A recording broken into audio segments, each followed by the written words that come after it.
1626 Médias. Apprendre Transmettre. et construire. Bonjour à tous et bienvenue en direct de la mission locale, oui. C'est Gaëtan, je suis bien accompagné autour de la table pour cette libre antenne, puisque autour de la table il y a avec moi Rowan. Bonjour Rowan. Bonjour. Il y a Laurine. Bonjour Laurine. Salut. Il y a Benjamin. Bonjour Benjamin. Bonjour. Et il y a Uther. Bonjour Uther. Bonjour. Ça va bien ? Fort bien. Fort bien tous. Aujourd'hui, je vais vous faire une petite libre antenne. Je vais vous parler de certains sujets. Je vais commencer par les artistes internationaux et les situations des festivals en France. Ensuite, je vais vous parler de concentration des médias. Et je vais finir par un événement sportif qui a lieu et qui a commencé tout récemment. C'est l'annuel Tour de France. Donc tout d'abord, je vais vous parler des artistes internationaux et du festival, parce qu'aujourd'hui, Ouest France nous a, dans son édition du jour, nous a fait un petit article au sujet des artistes internationaux qui sont de moins en moins présents sur nos festivals en France.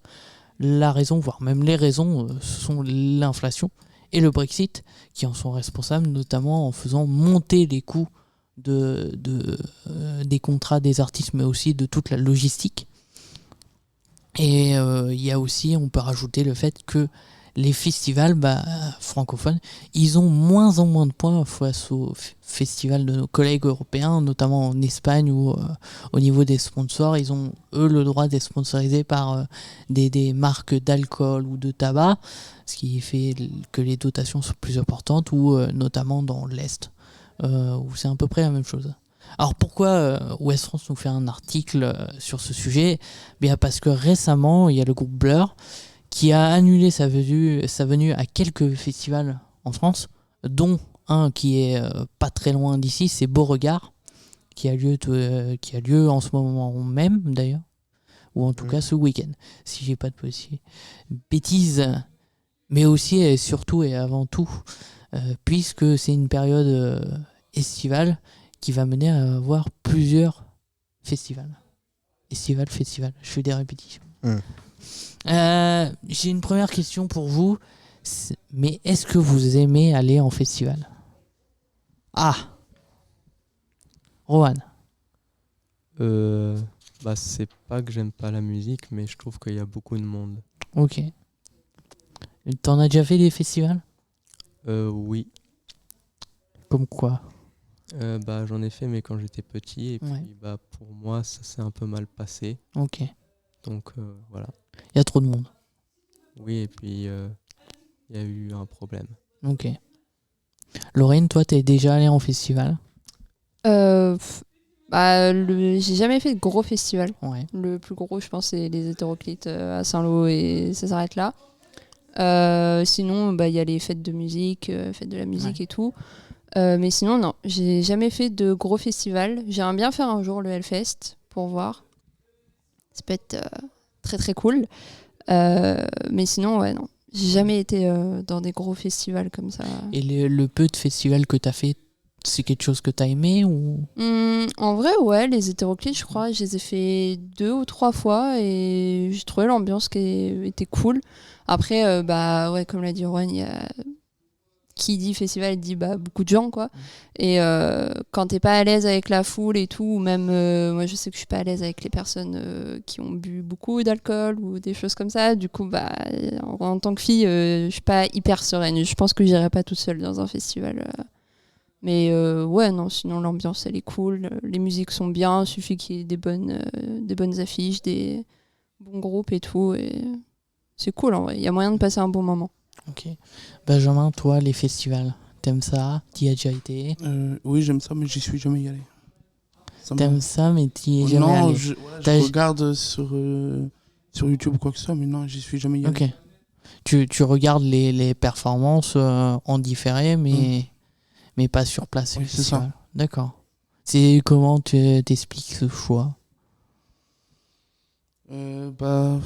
Je sais pas, j'y suis jamais allé, donc c'est pas un truc qui m'intéresse, je préfère plus regarder, et puis c'est niveau, même ça serait bien, mais bon, après c'est les gens niveau soirée, et puis ça dépend comment les gens ils sont, du coup c'est pour ça j'évite d'y aller, et puis Ok. Du coup, je préfère regarder directement.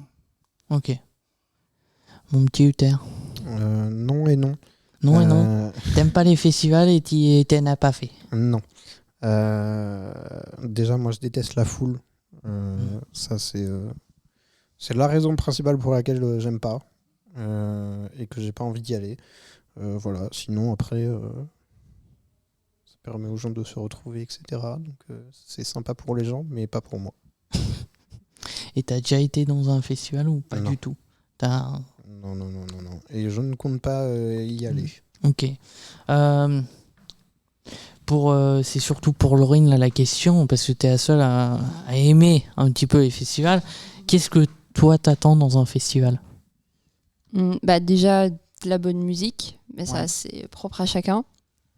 Qui est quand même un minimum de sécurité, que ce soit pas le gros bordel, que ce soit un minimum encadré quand même. Je pense que ça fait partie la première règle qu'il doit y avoir. Et que les gens soient plutôt cool et que ça soit pas fait non plus à la va-vite et que je sais pas qu'il y ait des problèmes, qu'il y ait des problèmes de son, qu'il y ait des groupes qui finalement viennent pas, que la musique au final ce soit pas ce qu'on espérait ou voilà quoi. Juste pas obligé de faire un truc énorme, mais juste qu'il y ait des règles qui soient respectées un minimum quoi. Je pense que c'est déjà bien. Ok. Et vous les gars, alors je vais essayer de poser la question un petit peu différemment, mais qu'est-ce qui vous ferait aller dans un festival? Bah, c'est personne. S'il y a personne. Voilà. Un festival solo. Voilà. Sauf que Et du coup, non. Et alors là, on parle beaucoup de festivals en lien avec la musique, mais il y a d'autres supports que la musique pour des festivals. Donc est-ce que ça pourrait plus vous intéresser? Je crois que le concept de foule Ouais. n'échappe pas au concept de festival, peu importe musique, peu importe le support. Donc non. Ouais, genre la Paris Games Week, c'est mort. C'est mort. Ouais, je l'ai fait Terminé. 3 ans d'affilée, c'est horrible. Ah bah. J'y vais plus. C'est horrible. Qu'est-ce que toi, Benjamin? En vrai, ça dépend des musiciens ou des chanteurs qu'il y a. Ça Ouais. dépend. Toi, la programmation peut Oui, ça Peut dépend am- les amener quelque personnes chose. qui y sont. Ok. Ce seraient des chanteurs que j'aime, ouais, je dirais sans souci. Rowan. Moi, il n'y a pas vraiment de chanteurs que j'apprécie. Ouais. Enfin, s'il y en a, mais Il tourne pas. oui. Ah. Et puis, mais sinon, il y a vraiment trop de monde, donc. Ouais. Ok. Et les concerts? Vous préférez pas? Non. Non. Alors, Largement, oui. Là, tu préfères les concerts Ah oui, au festival? oui, les Ok. concerts, Pourquoi clairement. ça? Je préfère. C'est beaucoup mieux et pour moi, c'est beaucoup mieux. Je préfère Ouais. les concerts. Ok. Et toi, Laurine, est-ce que c'est quelque chose que tu préfères ou non? Bah, bizarrement, je pense que je serais plus à l'aise en festival qu'en concert. Mais pas pour les mêmes raisons. Genre, festival, je serais pas à l'aise parce que beaucoup de monde et beaucoup de gens que tu connais pas, puis il peut se passer plein de choses. Et concert, je serais pas à l'aise parce que justement, c'est un espace fermé avec beaucoup de gens dedans et t'as vite chaud, t'es vite, tu te colles à tout le monde et tout. Et je pense même si j'étais un mec, ça me ferait chier, quoi. Genre, c'est pas agréable. À part si c'est des concerts en plein air, tu vois, ça peut déjà être plus agréable. Mais en concert, il fait vite chaud et tout. Ok. Voilà. Uther? Non. Non. Je crois que le concept de foule n'échappe pas non plus au Ouais. concept de concert. Ouais. Du coup, voilà. Ouais. Pour moi, c'est la même. Il n'y a aucune Ouais, différence. je retiens beaucoup que tu me dis le mot full et le mot non. Ouais, Full, non. exactement. Tu vois, ça va bien ensemble Bah pour voilà. Bah, parfaitement, oui. toi. D'après vous, pourquoi il y a des gens qui vont dans des festivals du coup? Ah, Bon, La réponse est simple. Il y a des groupes qu'ils aiment bien. Ils apprécient passer des moments en foule, justement. Certains aiment le fait de pouvoir avoir autant d'inconnus d'un coup. C'est aussi un moyen pour certains de rencontrer d'autres gens qui ont les mêmes centres d'intérêt, du coup, les mêmes passions. Voilà. Après, c'est principalement les groupes qui vont faire qui y va et qui n'y va pas. Ok. Je suis d'accord sur ce qu'il a dit. Hein. Donc, Tout pareil. ouais, voilà. Rowan. Bah moi aussi, c'est parce que donc si la musique ça plaît plus le rassemblement, bah oui. Bah en soi, oui, Uther il a raison. C'est des gens qui vont aimer voir d'autres gens. Des fois, c'est des potes qui se font ça tous les ans. Pour parler du seul festival que je connais bien, entre guillemets, le Hellfest, je sais que même si je suis pas très full non plus, c'est très grand. Donc, t'as forcément des endroits où t'as moins de gens et où t'as quand même des gens hyper cool et tout. La communauté des métalleux en général, elle est cool, grosso modo. Et t'as plein de stands. Je sais que t'as plein de restos, t'as plein de stands. Cette année, il y avait la SPA et tout. Donc, t'as de quoi voir des choses et pas que de la musique.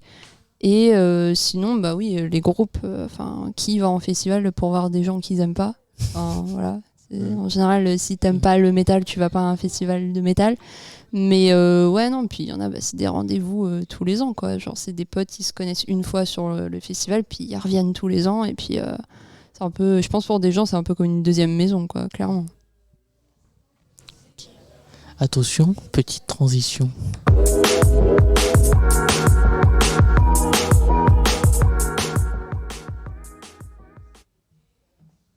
Transition validée ou pas? Non? Oui? C'est quoi le sujet suivant? Et voilà. En C'est fait, tout. tu m'as donné une transition. C'est bien. Merci, Uther. De rien. Ensuite, je vais vous parler de concentration des médias, toujours dans Ouest France aujourd'hui. En 4e page, Ouest France nous parle de la concentration des médias. Alors, qu'est-ce que c'est la concentration des médias? C'est la première question. C'est le fait de regrouper plusieurs médias, que ce soit TV, radio, presse, sous un même groupe, sous un même chapiteau. L'article, il part d'une chose, d'un événement, c'est la grève des journalistes de la rédaction Le Journal du Dimanche, suite à la nomination de Geoffroy Lejeune, un proche de Zemmour et de l'extrême droite, à la tête de la rédaction du journal.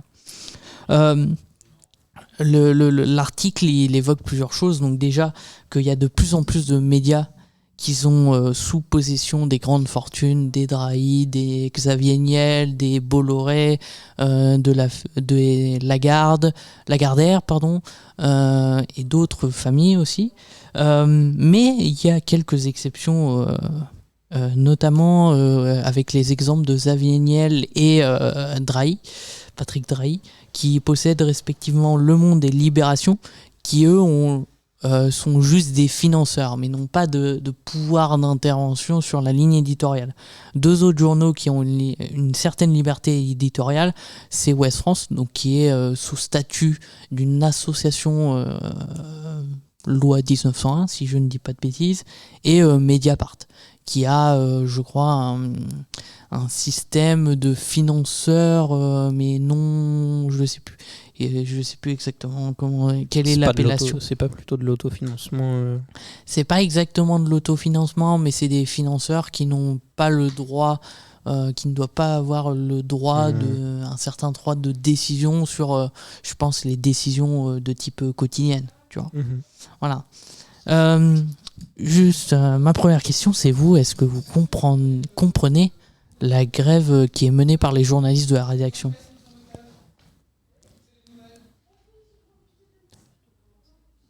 Comment? Tu peux commencer, oui.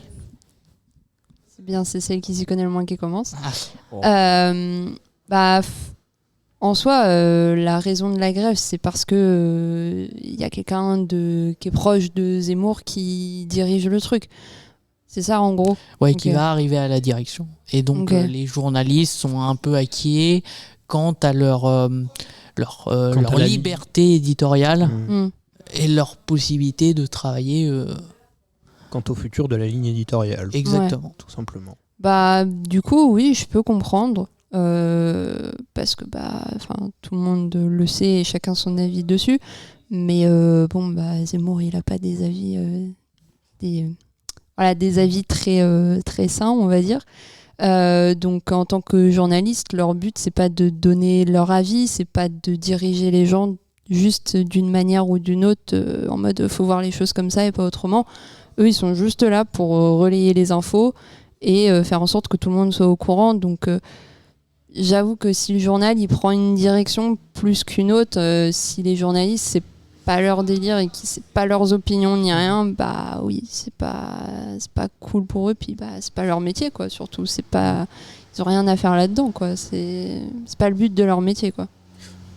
Alors, si je puis me permettre. Vas-y, corrige-moi si j'ai dit répondre. des bêtises. Allez, Non, Uther, Alors, défoule-toi. je suis totalement d'accord avec le concept de base ils sont juste là pour relayer l'info. Dans les faits, c'est pas. Il y a un parti pris dans tous les journaux. Oui. Ouest France, par exemple, va plutôt être de gauche, Mhm. mais en même temps, en gardant l'Église aussi, Mhm. en gardant l'aspect chrétien aussi, énormément. Là où, par exemple, la Manche Libre va être de droite. D'accord, ok.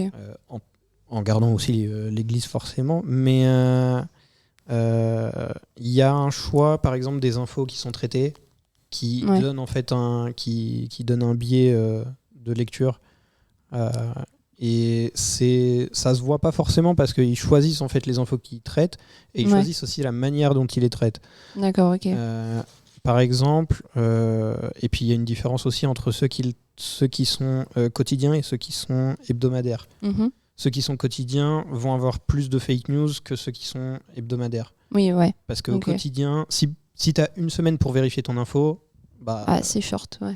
En fait, tu as beaucoup plus de temps en une semaine de vérifier ton info que si tu en as en 24 heures. Oui, ouais, si ok, tu as d'accord. 24 heures pour vérifier ton info, là, c'est hyper short. Mm. Si tu as une semaine, tu as le temps. Parce que tu peux avoir plusieurs sources. D'accord, ok. Mais après, oui, il y a quand même des partis pris. Et même si, dans l'ensemble, ils vont tous se dire on est là pour relayer l'info, on est là pour relayer l'info. Ouais. Oui, mais ouais. pas n'importe laquelle et pas n'importe comment non plus. Mais ça, du coup, c'est les journalistes internes au journal qui choisissent, ou c'est plutôt, on va dire, la direction du coup qui trie, on va dire, les articles d'une certaine manière à ce que ce soit plus d'un côté que de l'autre, on va dire. C'est un peu des deux. Ouais. Quand il y a des articles de fait, les journalistes choisissent comment ils écrivent l'article, forcément. Mmh.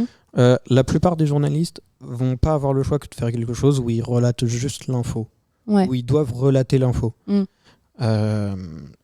Maintenant, il y a peu de journalistes qui ont le droit de donner leur avis. Oui, mais c'est des très grands journalistes qui ont une certaine renommée. Mmh.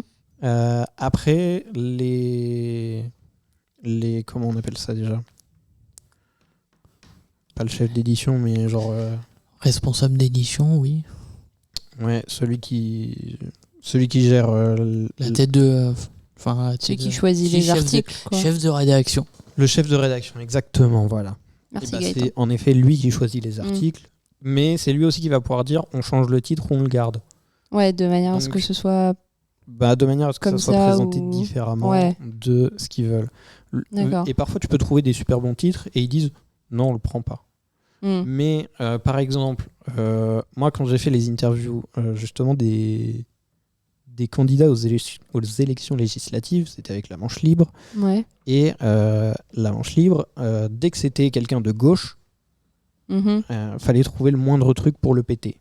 Ouais, ça fait trouver les... Donc quand j'ai énervé un gars de gauche, ils étaient contents. Parce que, du coup, c'était pas ton but de le faire passer pour... moi, je posais juste les questions que j'avais à poser, quoi. Oui, ouais. Tout. Mais du coup, c'était marrant et ils étaient contents. Mais quand c'est quelqu'un, du coup, de droite... Ils vont le saucer un peu, quoi. Ils sont en mode, ok, on est gentil et tout, on fait tout bien, tout ça. Oui, ouais, ok, je vois. Okay, d'accord, ok. Mais je du savais coup, pas tout ça. En fait, il y a quand même un parti pris, même s'ils font genre, il y en a pas. Ils essayent le moins possible ou ils font genre, il y en a le moins possible, quoi. Mais il y en a. Et en soi, si tu vas déjà rien que dans les bureaux de rédaction, tu peux te rendre compte à peu près d'où ils sont, politiquement parlant. D'accord, C'est-à-dire ok. que ceux qui sont plutôt à gauche déjà vont avoir une plus grande liberté, notamment par exemple, je sais qu'à Ouest France, ils ont une plus grande liberté sur comment ils s'habillent qu'à la Manche Libre. Si tu vas à la Manche Libre, Ah tu es ouais. obligé d'avoir une chemise. D'accord, ok. Ça, c'est le truc, il te faut absolument Ouais. une chemise. Ok, déjà. ouais, c'est l'image Et, du journal de l'entreprise. Et du coup, Ok. c'est des petits trucs comme ça qui te font dire, ok, eux, ils sont plus de ce côté-là ou plus de ce côté-là, tu vois. D'accord, Mais- ok. Après, je suis d'accord, ils sont censés juste relater l'info, mais c'est pas vraiment ce qu'ils font. D'accord, ok. Ils font Bah, que merci ça. pour tes explications. Je me Oui. coucherai moins bête. Alors c'est intéressant ce que tu dis là, relater l'info. Est-ce que c'est la... C'est quoi? C'est la mission? C'est l'objectif du journaliste? Bah oui. Oui. Un journaliste, il est censé Ok, c'est- relayer les informations c'est son telles qu'elles objectif. sont. Ok. Sans, par exemple, si, admettons, demain, il y a une ville en Ukraine qui est bombardée, admettons, et qui est rayée de la carte. Ils vont en parler, ok, normal, ils vont en parler. Simplement, dans la manière d'en parler, ils vont pouvoir choisir comment ils se placent dans le conflit aussi. Quel parti pris ils ont. Ils peuvent décider de rappeler les faits. Globalement, c'est ce qu'ils vont faire parce que juste dire il y a une ville qui a été rayée de la carte, c'est inutile. C'est ok, mais ça fait pas un article. Du coup, ils vont revenir sur ce qui s'est passé avant et sur la manière dont ils vont raconter ce qui s'est passé avant. Là, il y a deux versions qui peuvent s'opposer. Soit ils font passer les Ukrainiens pour des gens, pour des néo-nazis qui... c'est comme ça que Poutine veut faire passer les Ukrainiens, pour des néo-nazis, et que du coup il les libère de ce pouvoir-là qui est méchant. Et t'as ceux qui vont me dire Poutine, depuis le début, il fait de la merde, c'est un dictateur, etc. Et voilà, tu vois. Donc, rien que dans le fait de rappeler ce qui s'est passé, ils ont un parti pris. Oui. Alors qu'ils devraient juste dire il y a une ville qui a été rayée de la carte. Mon petit Benjamin, qu'est-ce que t'en penses de ça? Bah, en vrai, je savais pas qu'il y avait autant de choses niveau médias. Autant de choses, c'est-à-dire? Bah, par rapport au côté sur ce qu'ils disent depuis tout à l'heure. Ok. Je savais pas qu'il y avait autant, c'est pour ça. Il y a autant de données. Est-ce que si je te parle de ligne éditoriale, ça te dit quelque chose? Non, plus Non. du tout. Est-ce que toi, Rowan, ça te dit quelque chose? La ligne éditoriale? Pas du tout. Pas du tout. Laurine, ça te dit quelque chose ou pas? Un peu, mais Un du peu. coup, j'ai peur d'avoir la mauvaise définition dans la tête. Vas-y, c'est pas grave. C'est pas genre, par exemple, ce de quoi va parler le journal en général, quoi. Oui. Les sujets qui vont être plus d'actu que d'autres, parce que c'est ce qu'ils veulent montrer, pas forcément ce qui est le plus important, mais ce qu'ils veulent montrer par rapport à leur journal, quoi. Un peu la couverture du journal, quoi. C'est ce qu'ils choisissent de mettre, ouais. Ouais, ok. Oui, c'est un peu Totalement. le fil rouge Oui. qui détermine qu'est-ce qui va aller dans le journal. Et parfois, le fil rouge fait que dans un journal, tu vas avoir telle information qui est en première page, qui sera en 7e page dans un autre journal. Ouais. Tu vois. Ok. Ou d'autres choses qui peuvent faire que une info va tomber dans un journal, mais pas dans un autre. Ouais. Ok. L'exemple tout simple, c'est il se passe une affaire avec Bouygues, Ouais. n'importe laquelle, bizarrement TF1 va pas en parler. Pourquoi? Ok. Parce que TF1 fait partie du groupe Bouygues. Et ok, voilà. Du coup. Et c'est Ok. c'est un petit peu cette problématique qui est évoquée dans cet article, c'est la répartition des groupes et en tout l'influence des groupes dans le fonctionnement des médias. D'accord. Avec du coup le journal du dimanche, il appartient au groupe Lagardère qui va être acheté par le groupe Vivendi, donc de Vincent Bolloré. Vincent Bolloré qui depuis quelques années Qui est fortement apprécié. a fortement Oulala, oui. apprécié, mais en tout cas met de plus en plus de poids dans le fonctionnement de ces journaux.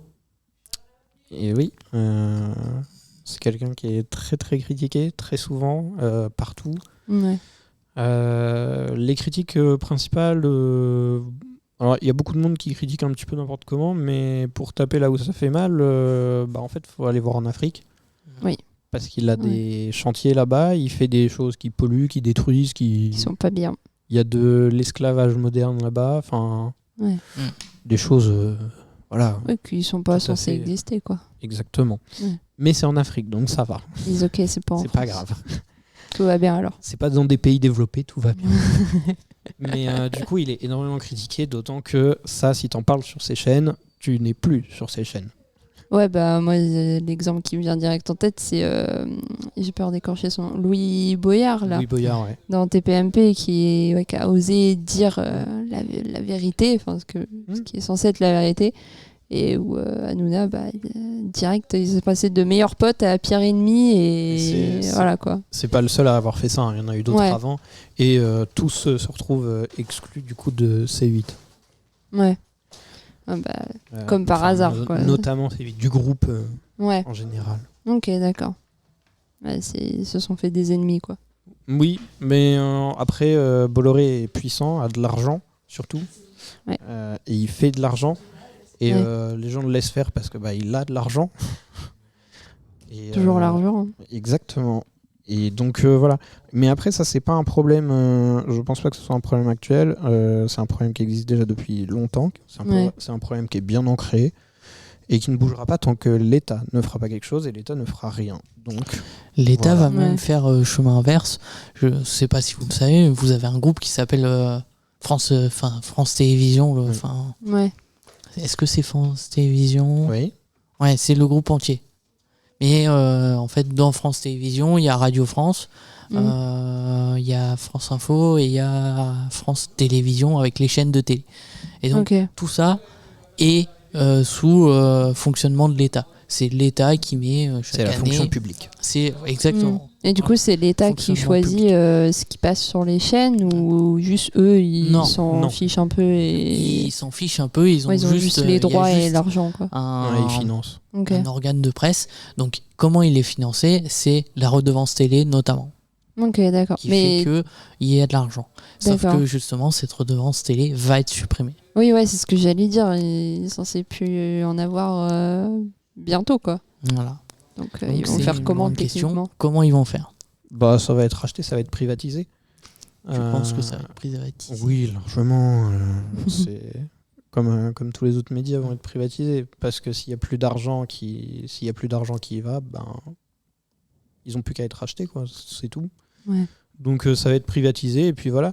Les gens vont gueuler pendant 4-5 ans et puis après ils vont être en mode De toute façon, on n'a pas le choix. c'est fait. Ouais. Tant pis, et puis ils oublieront, et puis plus tard, il y aura une autre merde, et voilà. Ouais. Mais oui, après, c'est un problème qui existe déjà depuis longtemps. L'État fait rien, l'État fera rien. Enfin, fera rien pour que ça soit en tout cas. En mieux. soi, ils sont un peu gagnants dans l'histoire. Enfin, ils sont pas non plus perdants au point où ils voudront faire quelque chose pour changer. Eux, ça leur change pas grand-chose. Ouais.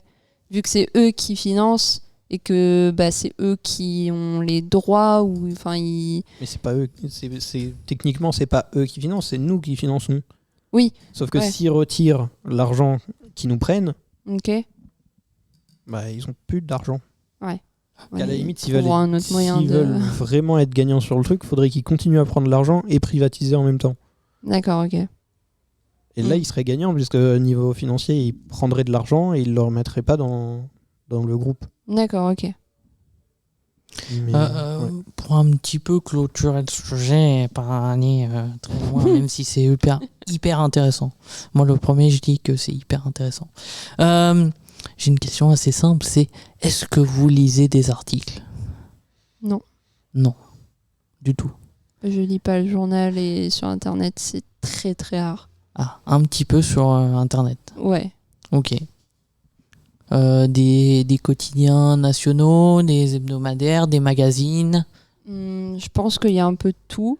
Je t'avoue, je fais pas spécialement attention à genre c'est quel support ou qui relaie quoi ou Mais quoi du que coup, ce soit. genre. Mais comment tu... Alors, Vas-y, Je vas-y. t'interromps. Mais la question, c'est comment tu fais pour lire un article. Bah, alors, soit Qu'est-ce il qui y a fait que tu lis un la... article? Bah, il y a la technique où, tu sais, quand tu es sur Google, ils te mettent des articles automatiquement. Donc là, bah, s'il y a un titre accrocheur, bah, tel un pigeon, je clique dessus. Et sinon, en vrai, alors je sais pas si c'est des sources sûres, mais je sais qu'il y a pas mal d'articles du coup qui sont relayés via Twitter sur les pages des journaux, des trucs comme ça. Donc bah, des fois ça pop dans les tweets et bah voilà. C'est ton feed Twitter qui t'alimente. Ouais, mais je regarde pas tous les jours. Et tu te renseignes que comme ça ou tu te renseignes autrement? Bah, je regarde plus vraiment la télé. Donc Ouais. on va dire que ma principale source pour être à jour au niveau actu, et je pense que je suis loin d'être à jour surtout, c'est Internet en général, quoi. Genre soit les gens de mon entourage, soit Internet. Ok. Benjamin? À la télé, non. Peut-être 15 minutes vite fait le matin, encore. Et sinon, c'est plus sur Internet. Plus sur Internet, voilà. Pareil, quelle source? Comment tu fais pour lire ces articles? Moi, pareil, via Google quand Ouais. je vais dessus. Ou sinon, j'ai une barre sur mon téléphone pour l'actualité internationale. Et voilà, sinon, c'est sur ça. Ok, Après, c'est rare que je lis les articles. Ça dépend lesquels, mais... ok. Mais c'est quoi? C'est le titre? C'est le sujet? les deux. Le titre Les et deux. le sujet, ça dépend. Mon petit Rowan. Moi, c'est pareil, que sur Internet ou à la télé des fois, mais c'est rare. Ok. Et c'est quoi comment t'arrives à lire un article? Qu'est-ce qui te fait lire un article? Pour les choses qui m'intéressent, c'est le sujet. Ouais. Mais si par exemple, il y a d'autres choses qui m'intéressent moins, le titre. Ouais. Titre, des fois, ça me donne envie, même si c'est quelque chose que je connais pas trop. Ok. De la curiosité. Oui. Moi, moi, je m'informe de différentes manières. Je lis pas vraiment des articles, mais juste je regarde plutôt les vidéos. Je préfère les formats vidéo, par exemple de Brut, du Monde aussi, Hugo Décrypte. Il y en a d'autres, mais voilà. Comme ça, je reste informé et en même temps, c'est pas lire un article, ce que j'aime pas dans la forme. Mais voilà, après, j'évite aussi de m'arrêter au titre parce que c'est une grosse erreur de faire ça. Je me souviens notamment d'un article de Ouest France où ils parlent du fait qu'ils vont demander de l'argent ils vont demander de l'argent pour chaque logement aux communes de Saint-Lô-Aglo. Et il y a une personne qui m'en parle et qui me dit regarde, et qui commence à gueuler. Sauf que en fait, l'argent qu'ils vont demander, c'est aux communes. C'est les communes qui vont payer, c'est personne d'autre. Sauf que la personne pensait que du coup, c'était elle qui allait payer quelque chose. Parce que le titre est forcément biaisé. Sinon, c'est pas drôle. Mais du coup, voilà, faut éviter de s'arrêter au titre. Ou en tout cas, se méfier des titres. Ils sont traîtres. Du coup, le format vidéo. Le format vidéo, beaucoup mieux que le format papier pour moi. Pour toi. Après, pour chacun, ça. Mais ça s'entend, ça C'est au goût de s'entend. chacun. Et vous, le format vidéo? Un Oui. petit peu, beaucoup? Oui, moi, TikTok. Pareil, Brut, Le TikTok. Monde, Ok. Hugo Décrypte et tout. Moi, j'aime bien. Après, c'est vrai que des fois, sur certains articles, faut tout lire. Sinon, tu comprends. Si tu t'arrêtes juste au titre ou au début, tu comprends moins. Ok. C'est vraiment important de tout lire. C'est vrai. Mais oui, ouais, j'ai oublié de le citer, mais je suis communautaire. Beaucoup vidéo et tout. Je regarde beaucoup Hugo Décrypte aussi. On va dire que c'est l'équivalent de mon 20h et de mon 13h. C'est au plus proche, c'est au plus direct. Tu sais ce que tu as besoin de savoir globalement, quoi. Puis c'est bien expliqué. Je trouve qu'il y a moins, on va dire, pour quelqu'un qui s'y connaît pas, il y a moins de mots compliqués, moins de termes compliqués. Puis je je pense, enfin j'imagine en tout cas que lui, vraiment, il essaye d'être le plus neutre possible quand il parle des infos. Il essaie pas de... Vraiment juste, lui, pour le coup, je trouve qu'il fait vraiment le taf du journaliste de base. Il dit ce qui se passe tel quel et il donne pas son avis, il essaie pas d'orienter plus que ça. Donc t'as quand même ton libre arbitre pour en penser ce que tu veux à la fin, quoi. Genre, c'est vraiment, tu lis, t'écoutes, tu regardes et t'en penses ce que tu veux après. Si tu veux en savoir plus, tu fais tes propres recherches, mais sinon, pour quelqu'un qui veut juste savoir ce qui se passe, c'est très bien, je trouve. Ok, très bien. Du coup, je pense qu'on va stopper là. Parce que ça fait quand même 35 minutes, hein, quand même. Le temps file. Ok. C'est toi qui anime. Hein, Comme ça- tu- Oui. Eh ben, je pris décision. Donc, on va dire dont acte. Il y avait autour de la table Rowan. Merci Rowan d'être venu. Putain. Merci Rowan d'être venu. Oui, merci. Merci à Laurine d'être venue. Bah, de rien. C'était avec plaisir. Merci à Benjamin d'être venu. Bah, de rien, avec plaisir, comme tous les mercredis. Et merci à Uther d'être venu. De rien. Et ben pour moi, c'était Gaëtan sur 1626 Médias, en direct de l'espace dynamique de la mission locale. On se dit à la prochaine.